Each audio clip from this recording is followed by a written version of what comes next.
The oldest of six, by the way. And he just left us, and my mom was a single parent for a long time.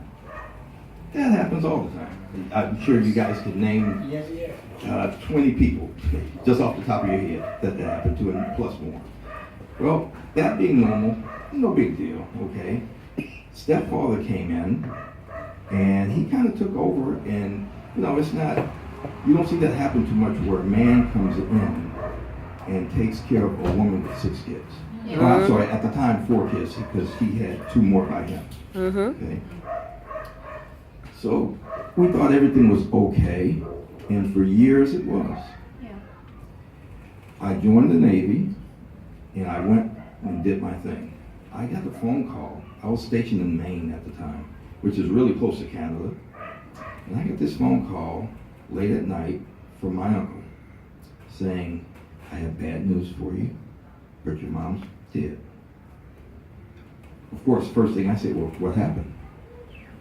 "Well, my stepfather shot and killed her." He drove, they were having their issues, and she left and went down to New Orleans. He stayed up in Chicago. He was a mailman. Okay. He had a decent job, did military time. He didn't retire in the military, but he did serve his country. So I got this news that he had came down all the way from Chicago to Louisiana, waited for her to get off of work, disguised herself in a blonde wig, got out of his car, she got out of hers. He got out, started shooting at her. Her being old and having 6 kids, she could only run so fast. Okay, so she started running as fast as she can, couldn't get into the front door, she went to the side, he shot her in the back a few more other times. Once she fell down, shot her in the hip at one point. Okay, that kind of was a blessing in a way because she died instantly at that time. Okay, so she didn't suffer too much.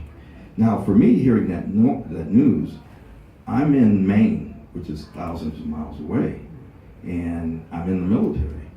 So it's like I can't do anything. And I asked my uncle, who called me to let me know this bad news, "Well, did the police get him?" Says, "No, he's still out there, and he's threatening your sister." I only have one sister. Okay, so now I really want to get down there. I've got all kinds of things running through my mind. Why did this happen? Was there any signs? I need to protect my sister. Now, my sister had just married a year or so earlier, and she was 5 months pregnant with twins. Okay, now that, even though she's younger than me, she was the first one of us to have grandchildren for my mom. Okay, which is now passed away. So my mom never got this chance to see none of her grandchildren. But anyway, I get on a plane from Maine, fly all the way down to New Orleans. My first thing is, where's my stepfather at, so I can stop him? Because when I get down there, my sister's all hysterical, which is she's 5 months pregnant. Her Quite mom natural. just died too. Okay.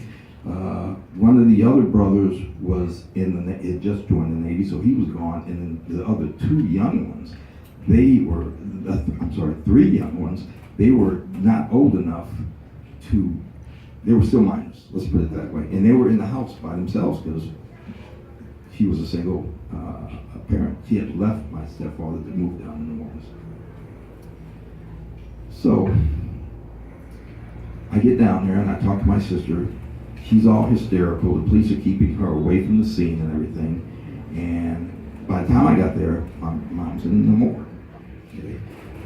When I stayed over at my sister's house, and she told me that my stepfather, which is Gene, his name is Gene, is still on the loose, but he called her and said, "You're next." Jesus. So I bought some weapons. Okay. Of course, I couldn't carry him with me because I had to take planes down there. So, and it was really quick. I didn't have much time to prepare, so I came down there. Of course, you can imagine what was on my mind. I wanted to stop what was going on and vengeance. I wanted payback. But he wasn't as dumb as he may have seemed, because he did wear a blonde wig to disguise himself. One of the rounds, when he was shooting, hit the neighbor's house, and because of that, the neighbor came out and seen, despite the blonde wig, knew who it was because he had came to visit his two kids from time to time while she was living in New Orleans. And that was kind of a godsend because when he was finally, he had to turn himself in. He drove all the way back to Chicago.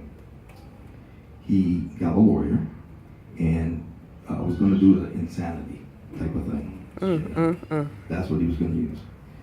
But because of the neighbor and the gunshot hitting his house and waking him up, recognized him.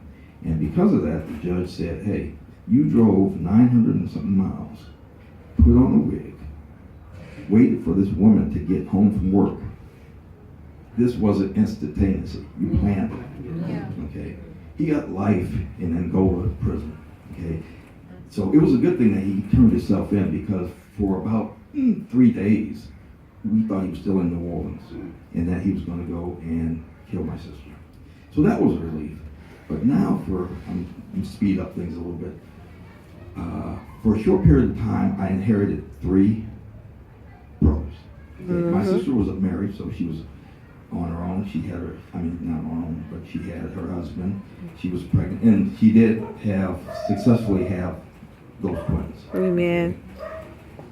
And my other brother, the second oldest, he was in the Navy, and of course he had to fly down for the funeral, which eventually came later that week. So that, taking care of that, my only thing now is just vengeance. I had hatred. I hated God. I really did. I had my biological father that skipped out on us and treated my mom like mess, crap. Okay? I had my stepfather that came in, didn't do better, actually killed her. Okay? Why did God allow that to happen? Yes. What did I do wrong? What did my sister do wrong? What did my other brothers do wrong? So for years and years and years, I hated God. Now, fast forward. Those of you that know the story of how Madeline and I got together, in 2010, I get a call from Madeline. And you know, her mom, my phone number from, this is 30 years went by the way. Okay? 30 years went by. And my wife's mom opened up the Bible, and sure enough, my phone number comes up. But it's old, and I've moved all over the place, especially being a sailor in the Navy. But this is internet time. So she looks up on the internet, does a few little things, and she gets a hold of me. And the first thing I'm like, okay, well, how are you and your family doing and stuff like that, and asking her, playing catch up on certain things. She had a brother and sister that had passed away. I was sad to hear that. I wasn't surprised that she was married, though, because she was very beautiful. And still is to this day. Come on. And I remember, I wanted to marry her way before I joined the military. Okay, but I knew she would be married. I knew that she probably would have a ton of kids, you know. So it was just, okay, well, how you doing? You know, but I always had feelings for her. You know? Wow. Now, the biggest thing, and this is where God really kicks in. Because remember, I'm still hating God at this time. I said, what have you been doing with yourself? She says, I'm a minister. Okay, now, you got to remember, we didn't get in trouble, but we partied. We were teenagers, okay? And we went out, we would go to clubs, and that's the disco era then, even though I don't dance. But we partied, okay? I could never have seen her be a minister. So it was like God's way of saying, I'm giving you her so you can believe in me. Amen. And I don't know if I can explain it quite right, but because of who he brought to me, it couldn't have been anybody else. Yes. Okay? But because he brought my long lost love back to me, Jesus. it made me believe in him and quit hating him. Praise God. Yes. So that is why I treat her the way I do. And it's not just her.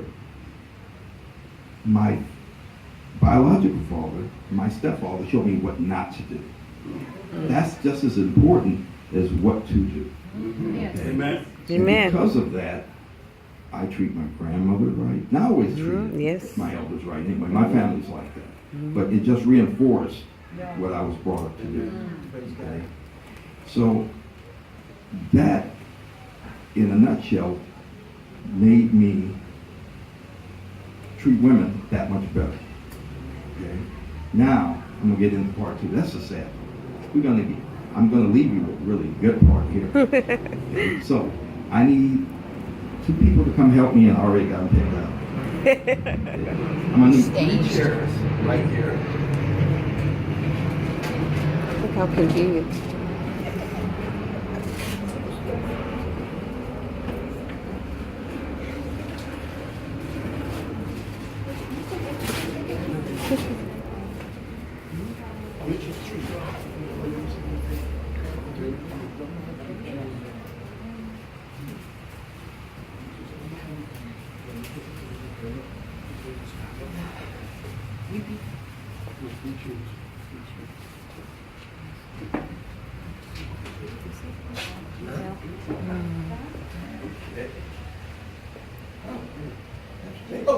Oh, I need get behind one of the chairs. Anyone.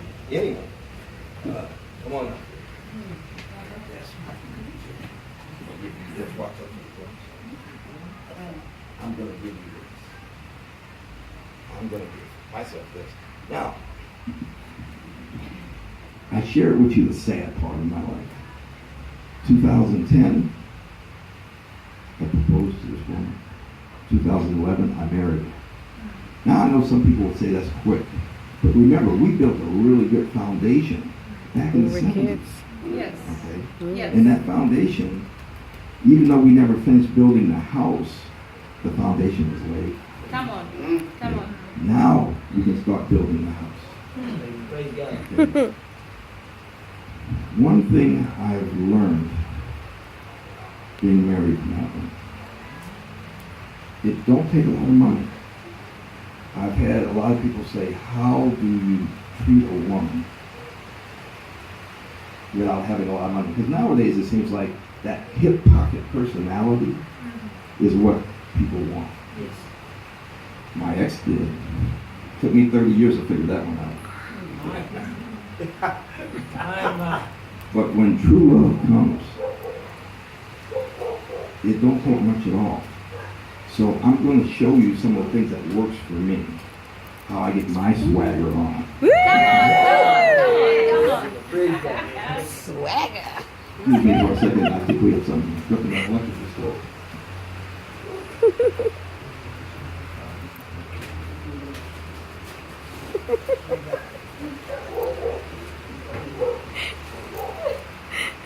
What do they do?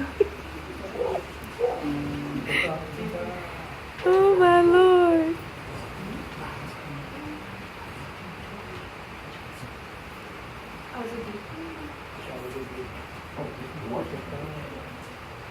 Is it raining? Oh, it's okay. All right, let's come on, Brother Henry. Amen. Amen. Okay, now, there's several different tools. I always told my wife I would like to get one of those old-fashioned doctor bags and put all my little trick things in them, okay, to make my wife and myself happy. One thing that don't cost very much, and if you can't afford a rose, if your neighbor don't see you, you can pick a little flower from somewhere. Amen. Borrow it. You can borrow. Borrow the flower. But this is one of the things that works very well for me. So I'm going to ask my wife, Pastor Jessica. Sister Esther. Esther. Pastor Esther. Come on, step up here. Oh Lord.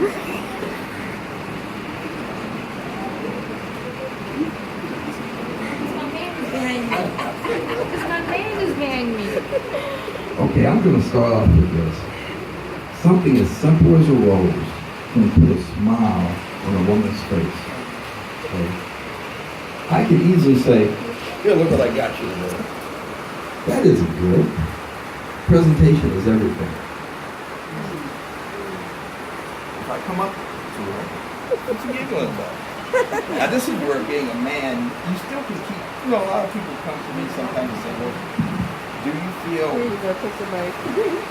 do you feel less of a man because your wife's a minister and you're not? No.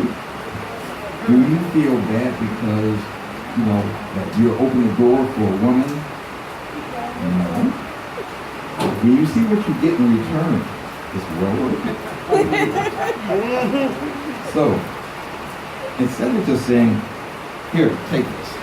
Please make it clear loud. Make it plain. Did the CapeTown men hear that? Please. Say it again. Presentation is everything. Yes. Something as simple as a flower. It don't have to be a rose. It don't even have to be a flower. It could be a hug, a kiss, or a dance with me, or anything that's real simple. You could make her a batch of cookies, okay? Or cook her dinner, or rub her feet, Come on. rub her neck. You can rub her hands. Okay? But what I like to do, and I don't get to do it that often. Before I do this, I want to say this. You men here, you already love your wives. Amen. Okay? You already know how to take care of them. The only thing is, and it happens to me all the time, I go out to work and days becomes weeks, weeks becomes months. I'm so into making the money to take care of my family that I forget to take a little time out to do this. I try to remember it, sometimes I do, but sometimes it can be months that pass by. So I'm not saying this is something you should do every day. You don't want to spoil it. You got to keep it guessing a little bit. But you want to make it where it's a surprise, and you want to do it with passion. Amen. So I might come up to her like this and say, I love you. I love you too. Then I might go behind her. Oh, by the way, be careful with the thorns. You might ruin your sweater. Then I might come up there like this.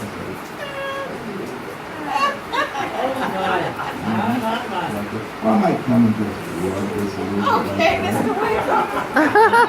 Payback time now. She's always embarrassing me. My time.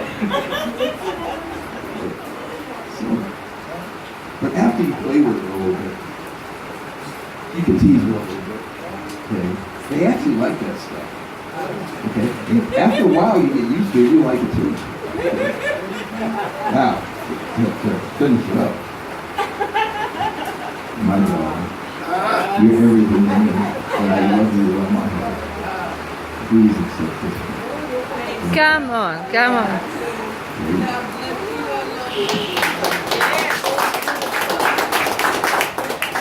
Now, the reason I have the two pastors here is because this is what works for me. They're going to have their own style. They don't know that I was going to do this. So they're going to put their own thing into it. Okay? When it comes to romance and swooning your woman, there is no wrong way. Treat her like a queen. Come on. Oh, Jerry.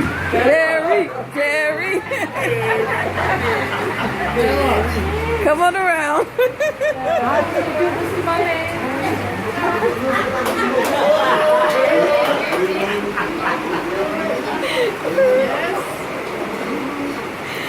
Young men, watch. The wife I appreciate to this sister. No. Listen to me, my man. Thank you for being you and supporting you for the past 3 years of our married life. Oh. Yeah.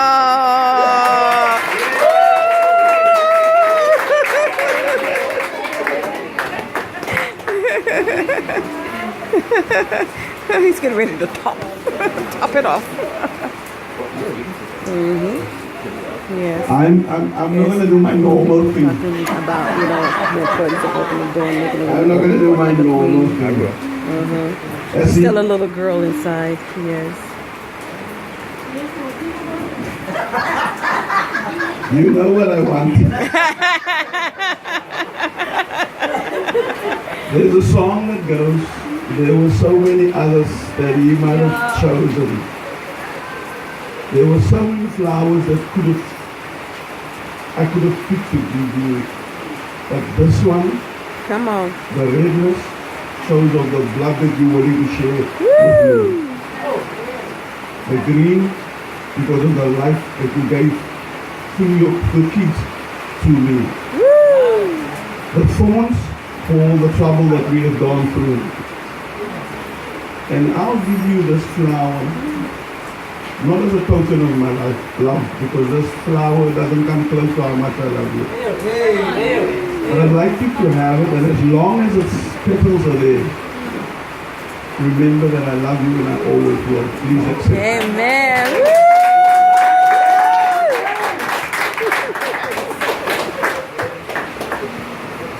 Now, that's 3 different examples. I like yours, by the way. That's real smooth. Okay.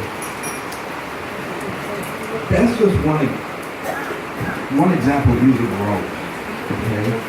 Something that my wife likes a lot, and it took me a while to train her to get used to me doing it. And that is opening the door for It's okay. in the car. Okay? And after a while, you get so used to it, you don't even think about it. It just comes natural. I've had women and men that I've never even met see me do it. I've had them come say, great. You know, when I'm walking down, we have a beach and we have an intercoastal canal. When I'm walking down there, I'm holding hands with my wife, which is another thing they love, is for you to hold hands in public. Yes, we do. For some men, it seems like their pride gets in the way. Okay? But it's actually not hard to do. It don't cost you anything. But you can hold her hand and walk down there. And I've had all kinds of people stare at me, white people especially, because they don't think black people know how to... Know how to have affection. Yeah, and all they see on the news is all the killing and stuff. Okay? But when they see that you actually are close, family oriented, Yes. and love each other, Come on. I don't want to say it makes them mad, but they see us in a positive light. Okay? They see us like they see themselves, and we get closer that way. So it has a lot of good effects of doing it. But I'll walk my wife and I'll hold her hand, I'll open the door for her, okay? And today, I opened the door for Pastor Jessica, and there was a lady going into the other car. What did she say, Pastor Jessica? And she wanted to know what's going on. And she wanted you to open the door for her as well. What did she say? She was confused. She wanted to know what was going on. And then afterwards, when I explained to her, she said to me, why did you open the door for me? And we need more men like this in Cape Town. So I'm not trying to tell you something you don't already know. I'm just reminding you of what you're capable of doing. Yes. Because my job is not to tell you. I mean, I've learned a little bit. Pastor, he's smooth with his, and Pastor Jerry had his thing going on, and I'm still learning. And I don't think us men will ever figure women out. That's just a puzzle of life. Come on. It's a mystery. The fun part is learning, is trying, is learning, okay? And with God on our side, we can do it. Amen. Because see, for me, it was God that gave me my life. And that's what I appreciate with all my heart. The only thing I love more than my life is the fact that God gave me. Amen. And that, for me, is everything. Now, what I have, if you notice, I have quite a few flowers here. And I did that on purpose. Uh-oh. Because I want every man here to get one of those flowers and try what we did tonight. I guarantee you, you're going to have a positive response. If you don't, you're not going to think about the relationship with your wife. Come on. But I don't think there's a single woman that would ever turn down a flower. Unless you learn it to okay? Now, if you're not married, but you have a grandmother, a sister, or a mom, grab one of the flowers anyway, and just tell her how much you love her and give her a hug. Amen. They will love that also. Amen. And you can still open the doors for your sister and your grandmother and your mother. You can still do that. I don't have my mother no more. I have a mother-in-law. She's 93. Feist is all get out. But I treat her as if she's my own mother. Amen. When you lose someone, you learn to appreciate what you've had. Come on. Okay? And I cherish elders. I cherish women because God made them. Come on. Come on. Come on, say it again, man. Say it again. Say it again. God made the women for us. Amen. Those flowers are beautiful, but not as beautiful as the women. Those flowers will not cook for you. Those flowers will not rub your hands when they're hurting and give you a neck rub, okay? Those flowers will not give you children, that's for sure. Okay. Okay? God made something special, and what He did was gave us a woman. So Amen. we should cherish and honor that woman and treat her because it's a gift from God. We should treat her that we like we really appreciate Yes, it. We yes. should. Yes. Okay? And that is my philosophy, and that's what works for me, and that's why It works for me. I'm been married to this woman, so I'm tight. Praise God. Amen. Thank you very much. Oh, God bless you.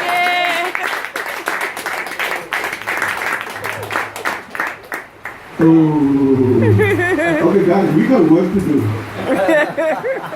But besides the work, when we work, there's normally payments. Payments. After you work, there's normally payments. That's right. That's right. Amen. You earn. People, you know what,